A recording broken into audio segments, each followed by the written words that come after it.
अंबेडकर की गद्दारी के 5 प्रमाण। यूं तो अंबेडकर ने पूरे जीवन देश से गद्दारी करके अंग्रेजों वफादारी निभाई, पर इतिहास की कुछ घटनाओं को हम आज उद्धृत करते हैं।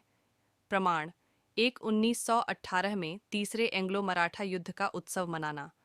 वर्ष 1818 में मराठों की ओर से पेशवा बाजीराव द्वितीय और अंग्रेजों की ओर से कैप्टन स्टैंटन के नेतृत्व में भीमा कोरे गांव में लड़ाई हुई।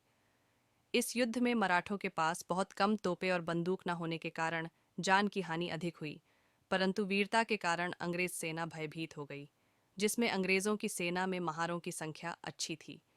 इसी युद्ध के दौरान अंग्रेज कैप्टन स्टेंटन ने लिखा कि यदि उसे सहायता नहीं मिली तो मराठे उन्हें काट डालेंगे, पर पेशवा ने अंग्रेजों पर हमला नहीं किया क्योंकि अधिकतर महार मारे जाते। वह युद्ध अनिर्णित रहा। इसके पश्चात भी मराठों और ईस्ट इंडिया कंपनी में कई और युद्ध हुए, जिनमें ईस्ट इंडिया का साथ देने वाले महारों के साथ हैदराबाद का निजाम सिकंदर शाह ने भी दिया था। अंततः छत्रपति शिवाजी महाराज का बनाया हिंदवी स्वराज्य के अंतर्गत मराठा साम्राज्य अंग्रेजों का प्रिंसली स्टेट बन गया। अंबेडकर ने इसके 100 वर्ष पश्चात अंग्रेजों की जीत का उत्सव मनाया। मराठों की हार का दुख नहीं, न ही पूर्वजों के किसी अपकृत्य का कोई पश्चाताप। इसके 1 वर्ष बाद ही अंग्रेजों ने जलियांवाला बाग का कांड कर दिया, पर अंबेडकर के मुंह से एक शब्द नहीं निकला अंग्रेजों के विरुद्ध। आप ऐसे व्यक्ति को देशभक्त कहेंगे कि देशद्रोही? प्रमाण 2 साइमन कमीशन की स्वागत समिति का अध्यक्ष नवंबर 1927 में ब्रिटिश पार्लियामेंट द्वारा जॉन साइमन की अध्यक्षता में 7 सदस्यों का समूह 1919 के गवर्नमेंट ऑफ इंडिया एक्ट के कार्यान्वयन एवं प्रभाव का पर्यवेक्षण करने को भारत भेजा गया। भारत में शासन व्यवस्था किस प्रकार चलाई जाए, इसके लिए ये अत्यंत महत्वपूर्ण था, पर इसमें कोई भी भारतीय नहीं था। इसलिए इसका हिंदू महासभा, कांग्रेस और मुस्लिम लीग ने भरपूर विरोध किया। वही अंबेडकर, पेरियार और छोटू राम ने इसका समर्थन किया। 30 अक्टूबर 1928 को जब Lala Lajpat Rai Simon go back के नारे के साथ लाहौर में विरोध कर रहे थे और उन्हें सिर पर लाठी पड़ी डीएच रही थी, तब अंबेडकर ही था जो साइमन का स्वागत करने वालों में से था। 17 नवंबर को लाला लाजपत राय अंतिम सांस ली। उनकी मृत्यु का बदल भगत सिंह ने दिसंबर 1928 में जॉन पी सॉन्डर्स को मार के लिया।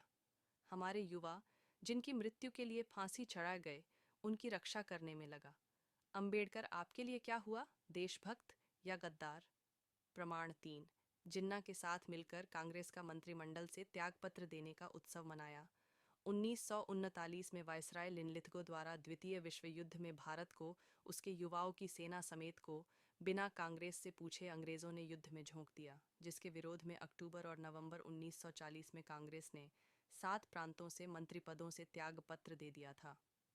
इसका उत्सव दिसंबर 1940 में मोहम्मद अली जिन्ना और भीमराव अंबेडकर ने मिलकर मनाया और एक साथ एक सभा में भाषण भी दिया, जिसमें दोनों ने सहमति दी कि हिंदू मुस्लिम साथ नहीं रह सकते, जो स्पष्ट करता है कि भारत विभाजन के विचार को अंबेडकर ने अपना पूरा सहयोग दिया। पाकिस्तान में इसे डे ऑफ डिलीवरेंस कहा जाता है। इससे पूर्व अक्टूबर 1940 में जिन्ना के साथ अंबेडकर ने तमिलनाडु के कई जिले भी घूमे। साफ है भारत को खंड खंड करने के षड्यंत्र में अंबेडकर जिन्ना के साथ था। जिन्ह को सफलता मिली अंबेडकर को आंशिक रूप से आरक्षण की व्यवस्था करवा के। ये व्यक्ति आपके लिए क्या हुआ, गद्दार की देशभक्त?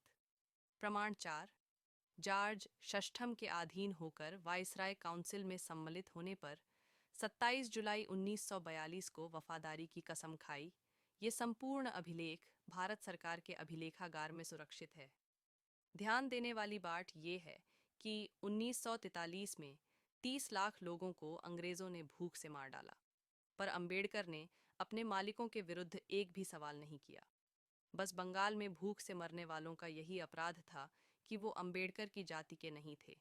देश से ऊपर जाति को रखने वाला अंग्रेजों का मंत्री बना रहा। जब आज़ाद हिंद फौज उन्हीं अंग्रेजों से लड़ियच रही थी, कौन हुआ गद्दार की देशभक्त? प्रमाण 5 भारत को आज़ादी कैसे दी जाए, इसके लिए 1946 में 3 सदस्यीय दल भारत आया, जिसमें सदस्य ए वी एलेजेंडर, 14 मई 1946 को एक पत्र लिखकर अपनी वफादारी याद दिलाई कि अंबेडकर की जाति वालों ने 1857 में अंग्रेजों का साथ दिया था। अंबेडकर के अनुसार हिंदू और मुस्लिम दोनों भारत का भाग्य निर्धारण करने में योग्य नहीं। हिंदू और मुस्लिम दोनों भीड़ से अधिक कुछ नहीं है। यह पत्र भी अंबेडकर के साहित्य में सुलभता से उपलब्ध है। जिस व्यक्ति पर स्वाधीनता के बाद देशद्रोह का मुकदमा चला के दंडित करना था, उसे भगवान बना के भारत रत्न दिया गया, जो कि भारत को पुनः विभाजित करने के षड्यंत्र से अधिक कुछ भी नहीं। उठिए, जागिए, एक गद्दार को महिमंडित न होने दीजिए। वीडियो पसंद आया हो तो लाइक करें, चैनल को सब्सक्राइब करें।